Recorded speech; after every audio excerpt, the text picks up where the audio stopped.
सुखविंदर सुक्खू हमारे साथ इस समय मौजूद है। बहुत बहुत स्वागत है जी मीडिया नेटवर्क के प्लेटफॉर्म पर। आपका पहले शब्द जो है लोग सुनना चाहेंगे, क्या कहेंगे सर? सबसे पहले तो मैं हिमाचल की जनता का धन्यवाद करना चाहता हूं कि हिमाचल की जनता ने यहां कांग्रेस पार्टी को पूरा मैंडेट दिया और निश्चित तौर पर हिमाचल के युवा, हिमाचल की महिलाएं, हिमाचल के किसान, हिमाचल के बागवान, हिमाचल के मजदूर, सब लोगों का मैं हाथ जोड़कर धन्यवाद करता हूं कि जो आशा आपने इस नई सरकार से लगाई है, वो आशा के अनुरूप हम अपना कार्य करने की पूरी कोशिश करेंगे।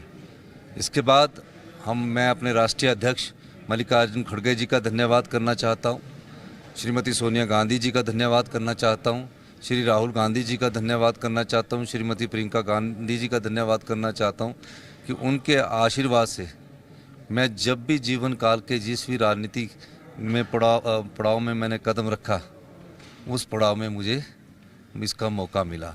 छात्र जीवन में था, लेट राजीव गांधी जी ने मुझे एनएसयूआई का अध्यक्ष बनाया। युवा जीवन में आया, श्रीमती सोनिया गांधी जी ने हमें अध्यक्ष बनाया। और जब मैं अधेड़ उम्र में पहुंचा तो प्रदेश कांग्रेस कमेटी का श्रीमती सोनिया गांधी जी ने अध्यक्ष बनाया। और मुझे बड़ी खुशी है कि 40 साल बाद जिस कैंपेन कमेटी के चेयरमैन राजा वीरभद्र सिंह जी हुआ करते थे, वो कैंपेन कमेटी का जिम्मा श्रीमती सोनिया गांधी जी ने जब मुझे दिया तो इसकी बहुत बड़ी खुशी मुझे हुई। और मैं श्री मल्लिकार्जुन खड़गे जी के आशीर्वाद से और श्रीमती सोनिया गांधी जी के आशीर्वाद से आज जो प्रदेश की सेवा करने का मुझे मौका मिला है, उसके लिए मैं हमेशा कांग्रेस पार्टी का ऋणी रहूँगा। हाँ, आपकी टीम में बहुत यंग लोग हैं। चैतन्य शर्मा है, आरएस बाली है। चैतन्य शर्मा, आरएस बाली के बारे में ये भी कहा जाता है कि जो मंत्री और विधायकों का काम है वो पहले से ही करना उन्होंने शुरू कर दिया था, उस तरह की वो थी। आपके पास एक यंग पॉलिटिक्स, जो आपके साथ में यंग लीडरशिप, जो आप पे पूरा विश्वास करती है। जब हम बात कर रहे थे सबसे पहले जी मीडिया नेटवर्क ने बोला कि सुखविंदर सिंह सुक्खू सबसे आगे, और फिर लोग अभी बोल नहीं रहे थे, कुछ प्रतिभा सिंह बात कर रहे थे, लेकिन कह रहे थे कि विश्वास जो है सुखविंदर सिंह सुक्खू पे होगा, उनके कंधों पे एक बड़ी जिम्मेदारी होगी। कैसा देखते हैं सर ये यंग लीडरशिप को, कैसा देखते हैं? देखिए, चैतन्य शर्मा जी आपके पीछे जरा आ गया। ये 28 साल के आप, ये 28 साल के युवा साथी हमारे विधायक बने हैं। इन्होंने लॉ किया है, बाहर से इन्होंने डिग्री प्राप्त की है। जब ऐसे अच्छे लोग राजनीति में आएंगे तो निश्चित तौर पर हम लोग समाज में सेवा भाव से आगे बढ़ेंगे। यंग है, यंगेस्ट पर्सन है। ये सुरेश कुमार जी पीएचडी किए हुए, ये 35 साल से एनएसयूआई का संगठन चला रहे थे। आज इस बार विधायक बने और उस विधानसभा क्षेत्र से बने जहां 35 साल से कांग्रेस ने जीती थी। ये हर्षवर्धन चौहान जी एनएसयूआई यूथ कांग्रेस की राजनीति से आगे आए। और आप देखिए, ये 5वीं बार विधायक बने हैं, छठी बार। 1947 के बाद इनके पिताजी शिलाई कंस्टिट्यूंसी को रिप्रेजेंट करते थे 7 बार। ये इंद्रदत्त लखनपाल जी है, यूनिवर्सिटी में हम इकट्ठे रहे, काउंसलर रहे हम शिमला म्यूनसिपल कॉर्पोरेशन में। हम कॉर्पोरेशन में ये 3 बार रहे, इनकी पत्नी भी रही और हमीरपुर से काउंसलर। हम सब लोग संगठन की राजनीति से आए। इसलिए जब बार बार मीडिया कई बार बातें करता था कि हमारा बीजेपी जो है वो 28 के बाद भी सरकार बना दी, मुझे इतना भरोसा था, मैं कहता था वो हमारे आदमियों को ना खरीद सकते हैं ना तोड़ सकते हैं। और ये दृष्टिकोण उनको जब पता लगा, उन्होंने स्टडी किया होता है, तो यहाँ ना पैसे से बिकने वाले थे ना सत्ता से बिकने वाले थे। तो ये लोग दिल में क्या रखते हैं? सेवा भाव रखते हैं। संजय बस्ती जी है और हमारे को राम कुमार जी है, सब लोग हमारे सेवा भाव से राजनीति करते। हम राजनीति में सेवा करने के लिए आए, उद्योग लगाने के लिए नहीं आए हैं। राजनीति में सेवा भाव की इच्छा जिनके मन में है, उन सब लोगों को प्रतिनिधित्व मिलेगा। और विक्रमादित्य सिंह हमारे यंग है, रघुवीर सिंह बाली हमारे यंग है, और हमारे यंग में अभी 2-3 और नाम शामिल है। क्या सुरेंद्र सुदर्शन बबलू है, भुवनेश्वर गौड़ आया है, अजय सोलंकी आया, ये है विनोद सुल्तानपुरी आया। ये सब पढ़े लिखे युवा आए हैं। और आपको मैं हिमाचल प्रदेश की राजनीति में और हिमाचल प्रदेश की 68 विधानसभा में हमेशा से पढ़े लिखे लोगों का दबदबा रहा। नीरज नैयर आया, आशीष पटेल, भवानी पठानिया तो अपनी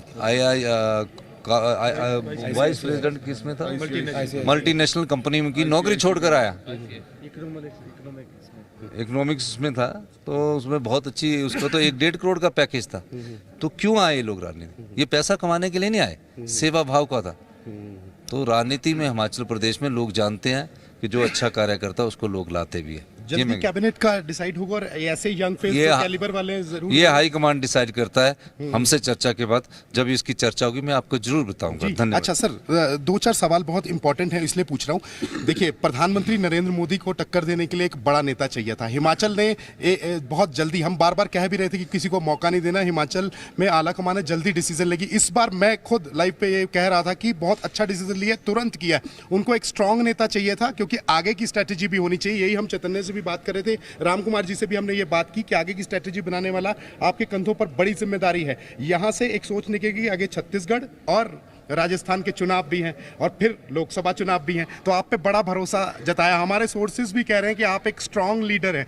कैसे देखते हैं सारी चीजें? देखिए, हम लोगों ने राजनीतिक जीवन को 30-35 साल के अनुभव के बाद महसूस किया, और पहला चुनाव नहीं है, 76 जीवन में चुनाव लड़ा।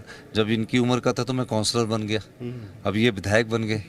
तो सब लोग राजनीति में जो आए हैं वो एक दृष्टिकोण लेकर आए हैं, और दिमागी तौर पर भी मजबूत है और दिल से भी सब लोगों की सेवा भाव अपने मन में रखते हैं। तो इसलिए अभी आने वाले चुनावों में क्या चुनौतियां होगी, पहले उनको समझने की ज़रूरत है। समझ विचार करके सूझबूझ से सभी के विचारों को सम्मिलित करने के बाद हम अगली दृष्टिकोण आपके सामने रखेंगे। आपका बहुत बहुत धन्यवाद, क्योंकि बहुत धन्यवाद है सर। बस आपसे चलते चलते बात कर लेंगे। एक चीज और है कि आपने कहा कि जैसे भाजपा तोड़ती थी, हम नहीं तोड़ते किसी को, लेकिन वहां के लोग तैयार हैं आपके साथ जुड़ने के देखिए, लिए। वहाँ के बिल्कुल तैयार है, वो जानते हैं, भाजपा के लोग, भाजपा के लोग थोड़ा सा मेरी कार्यशैली को भी जानते हैं, मेरी कार्यप्रणाली को भी जानते हैं और सब प्रकार से जानते हैं। तो इस दृष्टिकोण से हम अगला कार्य करेंगे। बहुत बहुत मीडिया धन्यवाद। नेटवर्क के माध्यम से सब लोगों को आप कुछ कह दीजिए हिमाचल के, देश के। मैं तो हिमाचल और के अपनी लोग आलाकमान के बारे मैं हिमाचल के लोगों से अपील करना चाहता हूं कि कल हमारा शपथ ग्रहण समारोह है, 11:30 बजे रिज मैदान पे होगा। मैं, क्योंकि बहुत कम समय मिला, मैं सिर्फ उनसे प्रार्थना कर सकता हूं, सब आम आदमी, बागवान आदमी, युवा साथी कल सब सब आपके जी न्यूज़ के माध्यम से इस शपथ ग्रहण समारोह में शामिल हो। मैं सोया नहीं हूँ, मैं चलूँ। धन्यवाद। बहुत बहुत धन्यवाद। अब सोकर फिर जागना है और हिमाचल प्रदेश के लिए काम करना है। वीडियो जर्नलिस्ट जोसेफ के साथ अमित भारद्वाज, जी मीडिया नेटवर्क, हिमाचल प्रदेश, शिमला।